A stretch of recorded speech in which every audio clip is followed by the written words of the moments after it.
What's your next choice? Yeah, Dobby, Dirrpi Yuin Pathjulinya. Great song. Look at this beautiful vinyl. That's really lovely, actually. Just transports you immediately, doesn't it? Yeah.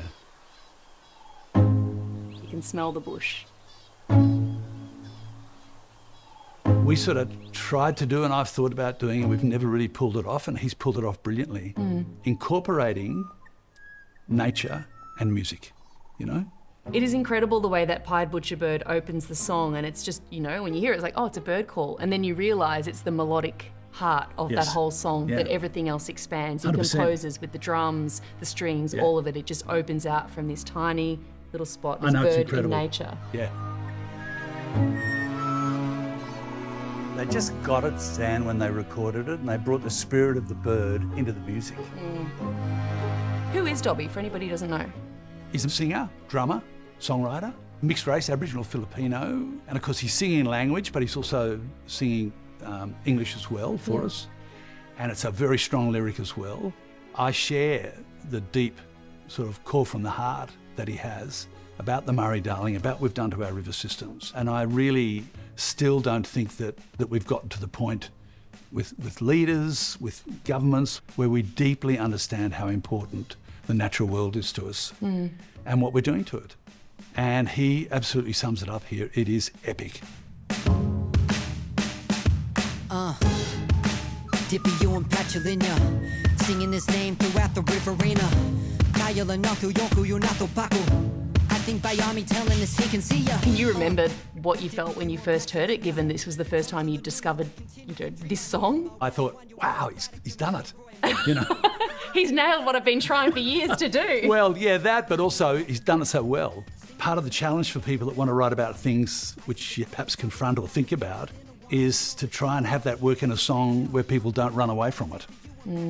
Whilst at the same time not being too self-conscious about it, because you just want it to evolve organically. So it's a bit of a tricky thing to do, and I think he's just done it brilliantly. I got no confidence in our current leader. I'm sick of suffering, smirk, smothering emphysema. Towering flames, howling jerk. The entire East Coast from Cairns all the way down to Bega.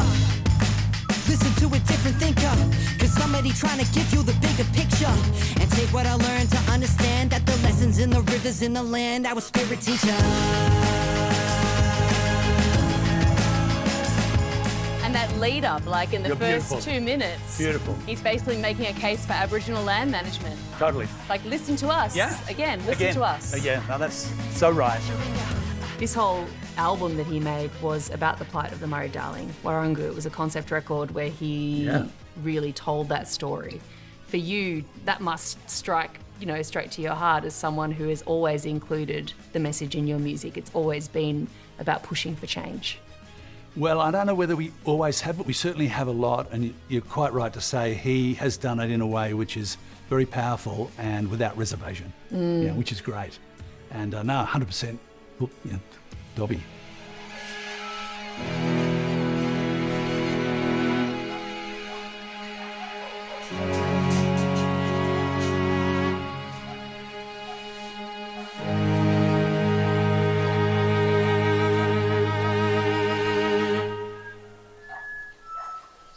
You know, it's epic in a way, and it's going right to the heart of where things are at now in country. And you recently played with Dobby at the Hordern Pavilion. Yeah, he drummed at the APRAs when I jumped up and did Pound the Passion as a final thing at the end of the APRA Awards, and he can play like a demon. Tell me about that experience of jumping up on stage. You paid tribute to Midnight Oil drummer Rob Hurst, who sadly died earlier this year. 6 drummers behind you. It just feels so beautiful that you needed 6 drummers to even match what he came close to. It was very special, but I think when I went to the rehearsal and I saw all the drum kits there, you know, that was probably the moment when it hit me more than anything else, and I thought, it's a great testimony to his skills as a live performing drummer, but also technically, and also everything else he did, songwriting and so on. But I also thought it was a nice validation, you know, to be able to get on and do it. Everyone made it easy for me, so all I had to do was hold the last verse together and then get off quick. Was that the last stage that the Oils played together, the Hordern Pavilion? It was. What did that feel like, going out and being on that I couldn't stage think again? about it too much. Right. Yeah, I couldn't think about it too much. I think it would have been probably a bit overwhelming.